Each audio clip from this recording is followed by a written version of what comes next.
बिस्मिल्लाहिर्रहमानिर्रहीम। एक नेक लड़की का किस्सा। आज एक नेक लड़की का वाक़या सुनेंगे कि आपकी रूह कांप जाएगी, क्योंकि इस आलिम लड़की की वफ़ात हुई तो उसकी कब्र पर कुत्ते भौंकते हैं और कुत्ते उसकी कब्र को खोदते हैं, उसकी कब्र पर पेशाब कर देते हैं। आखिर वह कुत्ते इस आलिमा की कब्र पर ऐसा क्यों करते थे? इस वाक़ये को मुकम्मल जानने के लिए हमारे साथ आगे तक रहेगा। और प्यारे नाज़रीन, एक छोटा गांव था। इस गांव के लोग ज़्यादातर गरीब थे। इस गांव में रहने वाली एक बच्ची जिसका नाम ज़ैनब था, वह बचपन से ही बहुत ज़्यादा खूबसूरत थी। जब उसकी उम्र 4 साल की थी तब उसके वालिद किसी हादसे में वफ़ात पा गए थे। अब इस बच्ची का इस दुनिया में कोई और नहीं था सिवाय चाचा चाची के, मगर उसकी चाचा ने भी उसकी परवरिश करने से इनकार कर दिया। उसके चाचा के भी 4 बच्चे थे। वह बड़ी मुश्किल से अपने बच्चों को 2 वक्त की रोटी दे रहा था। चाचा इस बच्ची को रख तो सकते थे, मगर अपनी बीबी के हाथों मजबूर थे। इसलिए वह अपनी भतीजी को अपने बीबी के डर से नहीं रख सके। मगर गांव में एक बुढ़िया भी रहती थी जो कि लोगों से भीख मांगकर अपना पेट पाल रही थी। अगर इसके अपने कपड़े फट जाते तो वह लोगों से मांगकर कपड़े पहना करती थी। अगर पेट में भूख लगती तो किसी के घर से रोटी मांग लेती, किसी के घर से सालन ले लेती। कभी वह किसी के घर काम करके चंद रुपए ले आती थी। इसी तरह वह अपनी ज़िंदगी गुजर रही थी। उसको सुनाई कम देता था। वह बुढ़िया नेक दिल इंसान थी। सारा गांव इसको फ़कीर के नाम से जानता था। वह बहुत ही नेक थी। इसका एक छोटा सा घर था जो कि मिट्टी से बना हुआ था। जब इस बुढ़िया को पता चला कि ज़ैनब एक यतीम बच्ची है और उसको पूरे गांव में किसी ने सहारा नहीं दिया, तो वह खुशी खुशी ज़ैनब को अपने घर ले आई।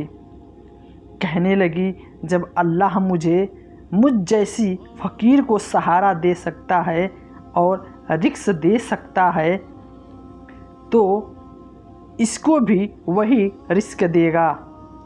इस बूढ़ी औरत का कहना था कि जब मैं इस बच्ची को अपने साथ ले आई तो वह बहुत डरी हुई और घबरा रही थी, मगर जाने पर अल्लाह पाक की खास रहमत थी।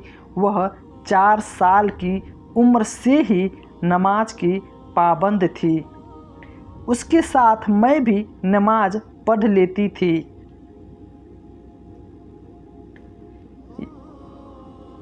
यह समझदार और सुलझी हुई बच्ची थी।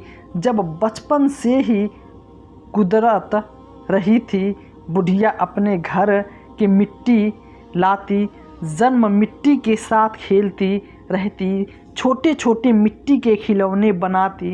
एक दिन वह बुढ़िया कहने लगी, क्या माँ मुझे भी कुरान पढ़ने का स्कूल भेजें? मैं भी कुरान पाक पढ़ना चाहती हूँ। बुढ़िया की ज़ैनब की यह बात सुनकर बुढ़िया फ़कीर ने ज़ैनब को मदरसा भेजना शुरू कर दिया। ज़ैनब का जहाँ बचपन से ही बहुत तेज था, इसलिए इसने बचपन में ही कुरान पाक मुकम्मल कर लिया और ज़ैनब ने ज़ुबानी याद कर चुकी थी। ज़ैनब को दीनी तालीम का बहुत शौक़ था। घर की दीवारें छोटी होने के बावजूद वह हर रोज़ जामिया के बच्चों को आते जाते देखा करती थी। खैर, इस तरह जाने कि एक बच्ची से ज़ैनब की दोस्ती हो गई। वह बच्ची जामिया से अपनी सहेलियों के साथ उनके घर आई और मिट्टी के खिलौने बनाकर ज़ैनब के साथ खेला करती थी। उसकी सहेली जो कुछ भी जामिया से पढ़कर आया वह सब ज़ैनब को याद करवा दिया करती थी। इसी तरह ज़ैनब अपनी दीनी तालीम हासिल करने लगी और फिर चंद ही सालों में ज़ैनब ने कुरान पाक को मुकम्मल कर लिया था और ज़ैनब ने अपनी सहेली की मदद से उर्दू में पढ़ना सीख लिया था। ज़ैनब अपनी सहेली से मांग मांग कर मुकम्मल इल्म की किताबें पढ़ चुकी थी और भी उसके पास काफ़ी ज़्यादा इस्लामिक किताबें थीं जो वो दिन रात पढ़ती रहती थी। उसके पास इल्म था और अमल भी उसके पास पहुंच जाता था। इस बुढ़िया ने बहुत अच्छी तरबियत की थी। जब वह जवान हुई तो उसकी खूबसूरती की तरह नहीं पूरा गांव उसकी खूबसूरती से वाकिफ़ था। हर किसी औरत की ज़ुबान पर सिर्फ़ एक ही लफ्ज़ था कि किसी परी से कम नहीं जाने की खूबसूरती थी। ज़ैनब मासूम इस कदर थी कि दुनिया तो उसने कभी देखी ही नहीं थी। अब बुढ़िया काफ़ी बूढ़ी हो चुकी थी। ज़्यादा बुढ़ापा होने की वजह से लोगों के घर में मांगने नहीं जाया करते थे, बल्कि लोग खुद ही उनकी मदद कर दिया करते थे। इस गांव में एक बहुत बड़े सरदार थे जो बुढ़िया से ज़ैनब का रिश्ता अपने बेटे के लिए मांग रहे थे। इस पर बुढ़िया ने कहा कि आप जानते हैं कि आपका बेटा मेरी बेटी के काबिल नहीं है। वापस चला गया। इस गांव में बहुत गरीब लोग रहते थे, इसलिए वह अपने बच्चों को जामिया में नहीं पढ़ा सकते थे। इसलिए सभी बच्चे ज़ैनब के पास कुरान पाक पढ़ने आया करते थे। ज़ैनब बच्चों को कुरान पाक के साथ साथ इस्लाम की बातें बताया करती थी। बच्चों को पढ़ा रही होती तो बाहर खड़ा होकर एक लड़का रोज़ाना इसको अर्ध सुन रहा था। इस लड़के ने ज़ैनब को देखना चाहा तो वह पेंट में हो गई। इस लड़के को ज़ैनब से मोहब्बत हो चुकी थी।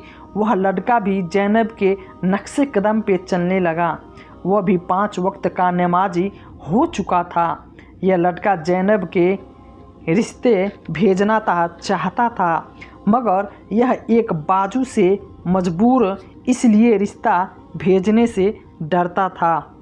मुहर्रम का महीना शुरू होने वाला था। ज़ैनब अपनी माँ से कहने लगी, अम्मा मुझे मुहर्रम के 10 रोज़े रखने हैं। वैसे तो मैं खुद ही उठ जाऊंगी, सर दर्द होने की वजह से अगर मैं ना उठ सकी तो आप मुझे उठा दीजिएगा। फिर एक दिन ऐसा हुआ, मुहर्रम की पहली तारीख इस लड़के को खबर मिली कि ज़ैनब अब इस दुनिया में नहीं रही। वह लड़का कहने लगा, मुझे खबर मेरे लिए ऐसी थी जैसे मैं खुद ही मर गया हूँ। कहने लगा कि मैं कैसे यकीन कर लेता कि ज़ैनब अब इस दुनिया में नहीं रही, क्योंकि कल ही तो जाना बच्चों को कुरान पढ़ा रही थी, मुहर्रम के बारे में बता रही थी। उसके घर के पास पहुंचा तो बाकी ज़ैनब तो इस दुनिया में जा चुकी थी। उसका दिल दाढ़ी मार मार के रोना चाह रहा था, मगर उसके पास रोने का कोई वजह नहीं था। वह किसी के सामने रो भी नहीं सकता था। वह लोगों को क्या जवाब देता। वहाँ के लोग जनाजे में शरीफ हुए। किसी को कुछ पता नहीं था कि यह कैसे इस दुनिया से चल गई। उसकी माँ का रो रो कर बुरा हाल था। इस बुढ़िया ने बहुत छोटी सी बच्ची को पाला था। वह बेचारी जवानी में इस दुनिया से चली गई। वह बुढ़िया सभी को यही बता रही थी कि जब बहुत ही जैनब बहुत ही नेक थी, मगर जैनब मुहर्रम की पहली तारीख को इस दुनिया से चली गई। सब लोग यही कह रहे थे कि वाकई बहुत नेक लड़की है। वह लड़का यूं ही रोता रहा और कहता है कि वह खुद तो दुनिया छोड़कर चली गई है, मगर मुझे रोता हुआ छोड़ गई है। सबसे ज़्यादा नुकसान तो मेरा हुआ था। वह सोचने लगा कि शायद मैं इसे अपने दिल की बात कर लेता तो उसको हासिल कर लेता, पर ऐसा नहीं हो सका था। अब रोज़ उसकी कब्र पर वह जाता और जितनी देर उसका दिल करता वहाँ बैठा रहता और उसकी कब्र के पास बातें करता रहता। एक दिन हंसते बाबूल वह लड़का जैनब की कब्र पर गया। फिर उस लड़के ने बताया कि मैं उसकी कब्र पर बैठ गया तो सामने का मंजर देखकर मैं हैरान रह गया। कुत्ता जैनब की कब्र पर पेशाब कर रहा था। उसने कहा, मैंने पत्थर मारकर कुत्ते को मारा। मुझे कुत्ते की यह हरकत बहुत बुरी लगी। जहाँ खबर कि कोई बहुत बुरा समझ जाता था। अब मैं जल्दी जल्दी उसकी कब्र को गंदगी से साफ़ करने लगा। अब मैं रोज़ उसकी कब्र को साफ़ करता। कभी पत्ते गिर जाते तो वहाँ काफ़ी देर बैठा रहता। जब मुझे कोई देखता तो मैं वहाँ से भाग जाता। पहले मुझे छुपाकर उसकी कब्र पर जाया करता था, मगर अपने सारे आम बैठा करता था। उसकी कब्र पर कोई मुझे उससे मोहब्बत थी और अब वो इस दुनिया से चली गई थी। अब उसने क्या बदनाम होना था। सब लोग मोहल्ले में जैनब की बातें करने लगे। हो ना हो जैनब का इस लड़के के साथ तो कोई ताल्लुक़ था, मगर मैं खामोशी से लोगों की बातें सुनता रहता था। जैनब से मोहब्बत करता था, इसलिए रोज़ उसकी कब्र पर जाकर कुरान पाक की तिलावत करता, दुआ करता और उसके रूह को सवाब भेजा करता। वह पहले ही बहुत नेक थी, इसलिए शायद जन्नत में जाना था। लेकिन करने के बाद आप किसी के लिए अगर कोई तोहफ़ा देना चाहें तो उससे बेहतर क्या तोहफ़ा हो सकता है। आप उसके लिए सवाब करके उसको जवाब भेज सकते हैं। अब रोज़ उसकी कब्र पर कुत्ते आते और इसी तरह गंदगी हरकतें किया करते थे। मैं ये देखकर हैरान होता कि और भी इतनी ज़्यादा कब्रें हैं, इनमें तो कुत्ते नहीं जाते हैं। मैं रोज़ कुत्तों को वहाँ से हटाता और गंदगी को साफ़ कर देता, मगर यह कोई आम कुत्ते नहीं लगते थे। यह तो जंगली कुत्ते मालूम होते थे। कभी कभी उसको उसकी कब्र से इतनी गंदी बदबू आती कि वहाँ बैठना मुश्किल हो जाता था, मगर छोटा सा गांव था, इस वजह से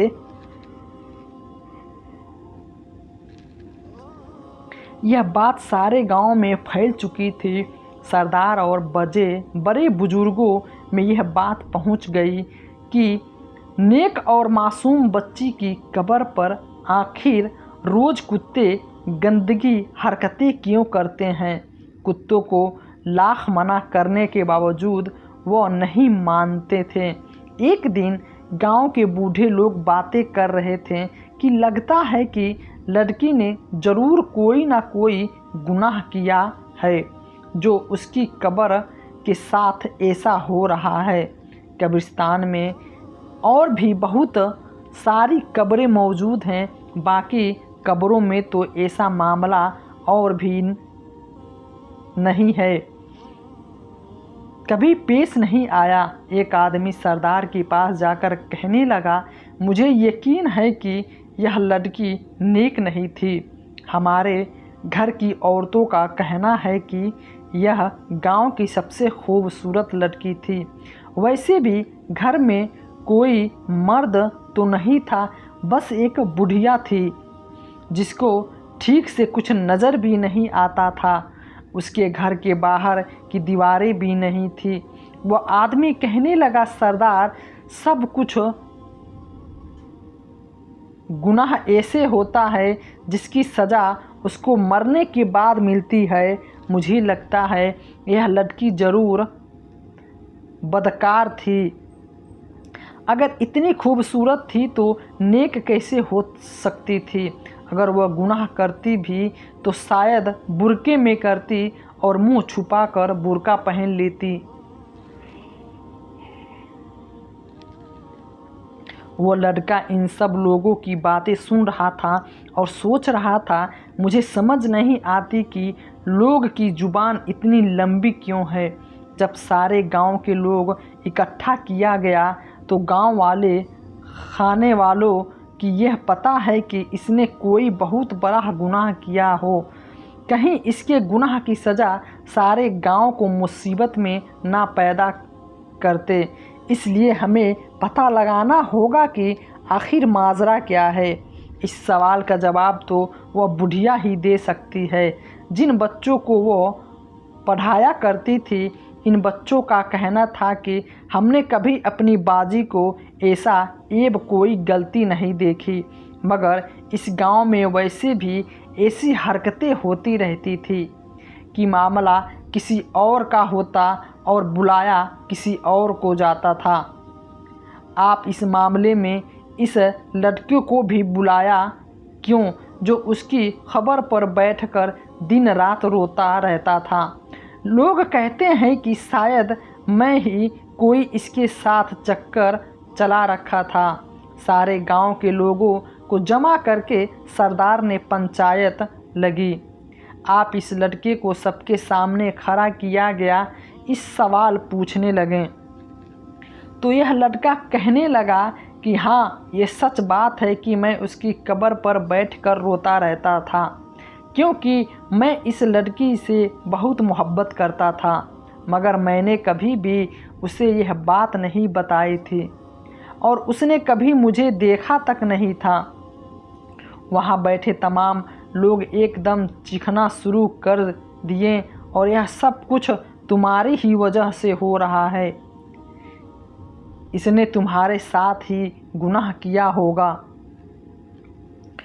वह लड़का के कहने लगा कि वह एक लड़की थी और उस पर तो मत ऐसा इल्ज़ाम लगाइए। मैं कसम खाकर कहता हूँ, मेरा उसके साथ कोई भी रिश्ता नहीं था।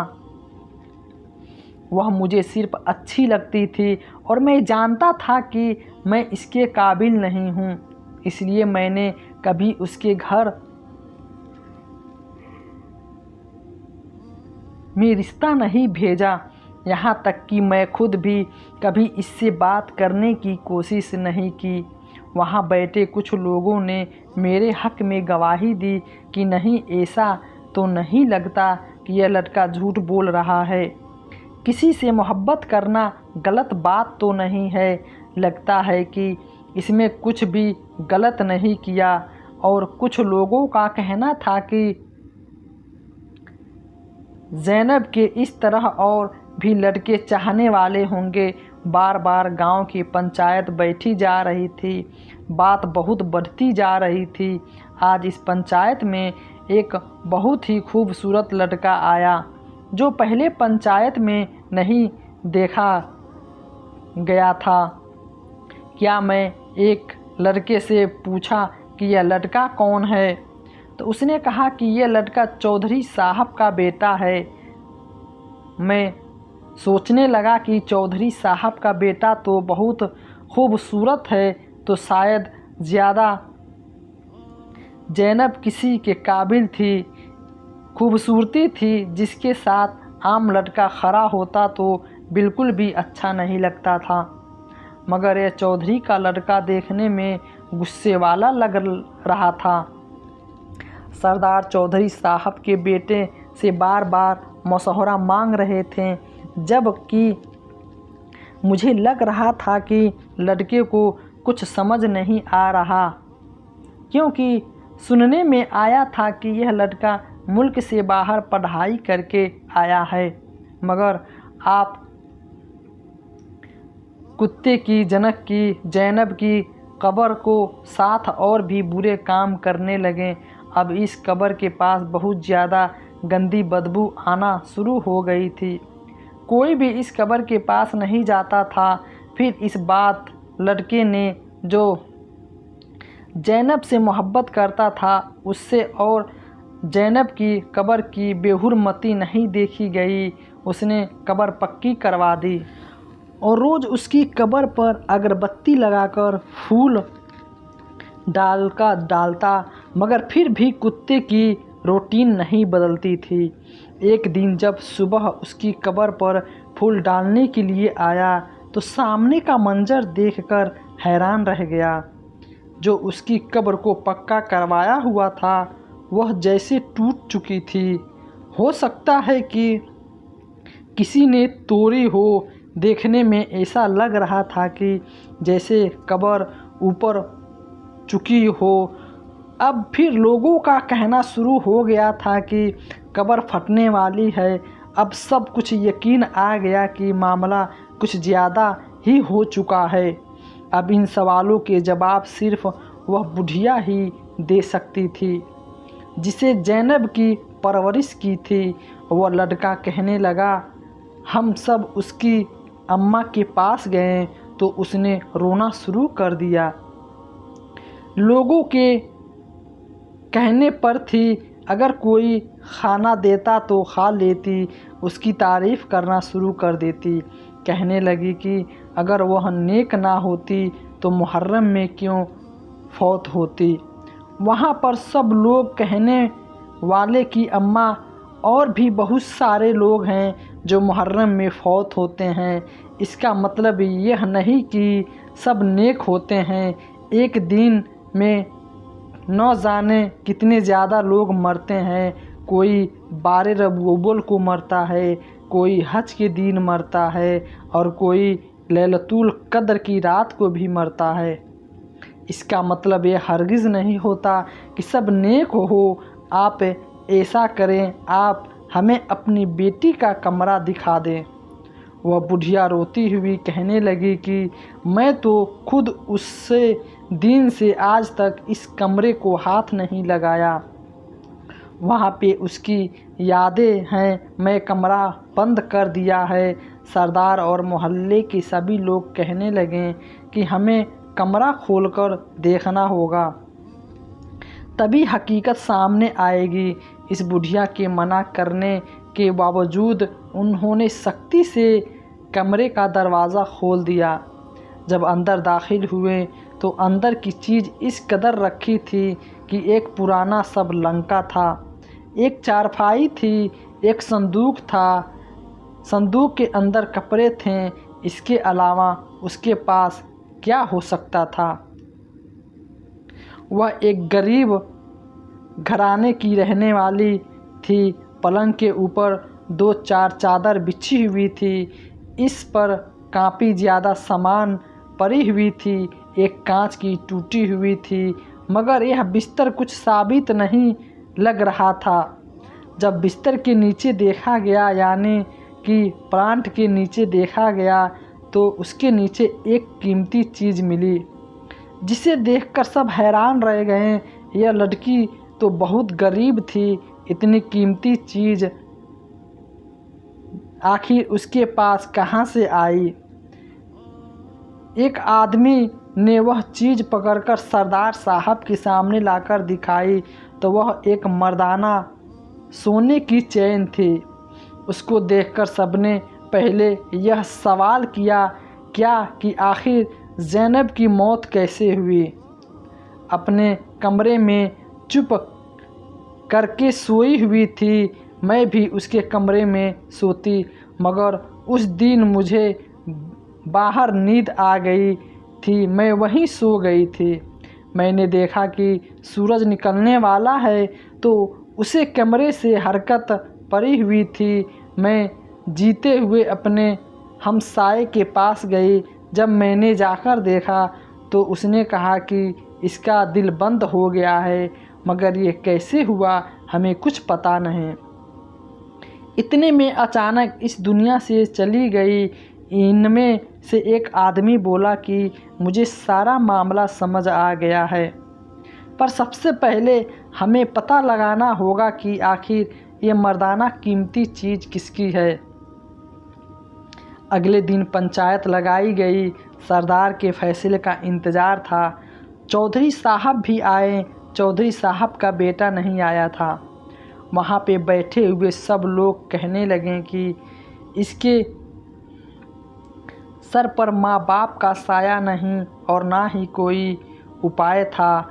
यह गरीब बच्चों को कुरान पाक पढ़ाती थी, फिर उसके पास 70,000 की चैन कहाँ से आई, वह भी मर्दाना।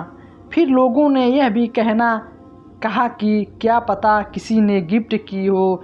ऐसी चीज़ तो सिर्फ अमीर लोगों के पास हुआ करती है। अगर किसी ने इसको गिफ्ट दी है तो उसकी ज़मीन पर गिरी होती। क्योंकि इस बारे में कोई कुछ बोल रहा था और कोई कुछ बोल रहा था। एक लड़का उनमें से काफ़ी समझदार था, जो कह रहा था कि मुझे मामला समझ आ गया है। उसने कहा कि मुझे कल तक वक्त दे दें, आपको दूध का दूध और पानी का पानी कर दूंगा।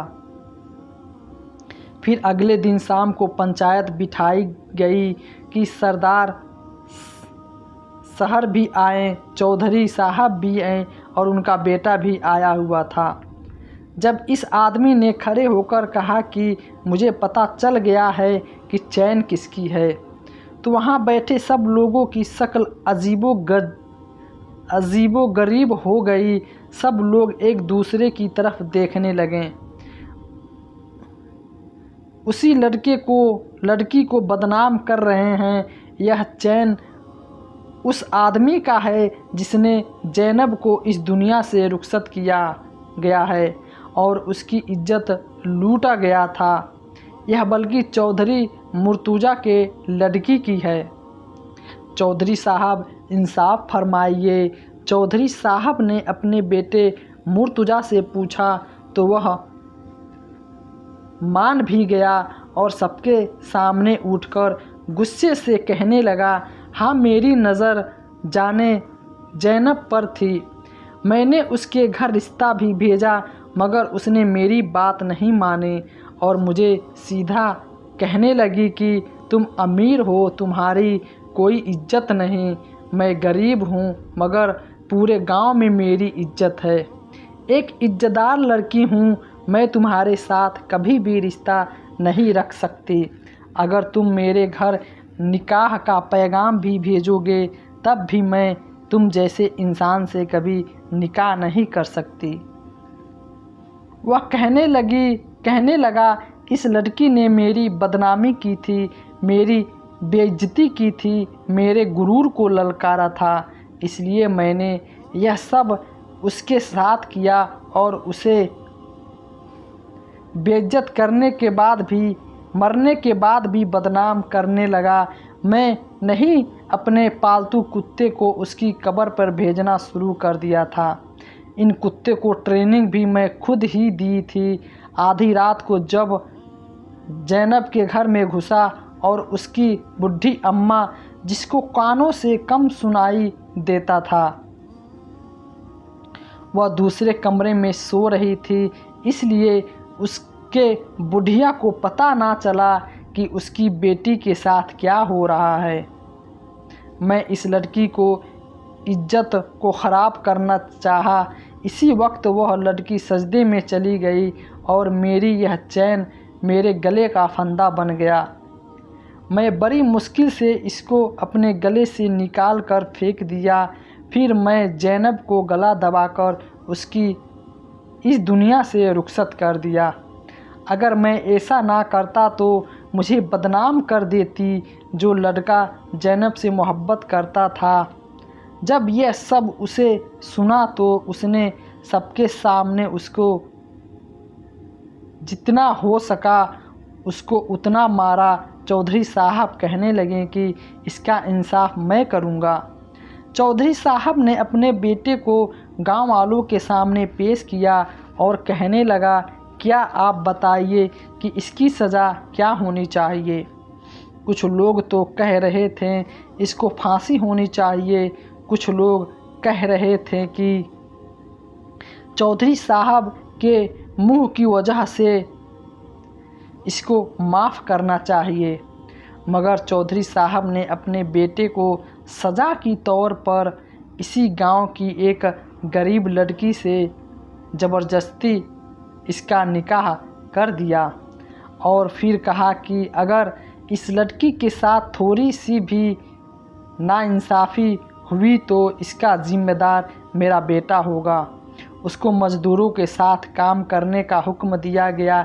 अब रोज़ मज़दूरों के साथ काम करता और इस बुढ़िया की सॉरी से बोलते हैं उसको मैं असर कर दी गई। चौधरी साहब कहने लगे कि मेरे बेटे को सही करने का तरीका सिर्फ़ यही मुझे नज़र आया ठीक हो रहा था, क्योंकि अब उसकी बीवी जैनब की दोस्त वह भी नहीं एक परहेज लड़की थी।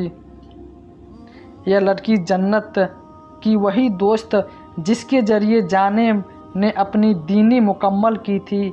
चौधरी साहब का लड़का अब 5 वक्त का नमाजी हो चुका।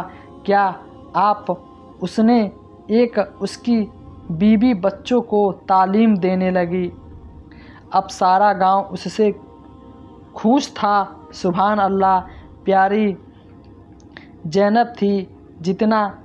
इंसान जितना मर्जी चाहे गुनाह कर ले, जितना मर्जी अपने गुनाहों को करके छुपाने की कोशिश करे, मगर जब तक अल्लाह पाक ना चाहें तो उसके गुनाह से पढ़ना नहीं उठ सकता। मगर जब अल्लाह के नेक बंदे पर कोई जाति करता है, उस पर कोई जुल्म करता है, तो फिर अल्लाह पाक खुद जवाब देता है। इसने अल्लाह की नेक बंदी को गुनाह की दावत थी, मगर उसने गुनाह से इनकार कर दिया। फिर अल्लाह पाक उसका मुहाफिज रहा। अल्लाह पाक ने करने के बाद भी उसकी हिफाजत फरमाई। अल्लाह पाक से दुआ है कि अल्लाह पाक से गुनाहों से बचाए और अल्लाह पाक हम सबको पक्का सच्चा मुसलमान बना दे और ऐसे वाक़े से हमें सबक हासिल करने के लिए तौफ़ीक दे। आमीन या रब्बुल आलमीन।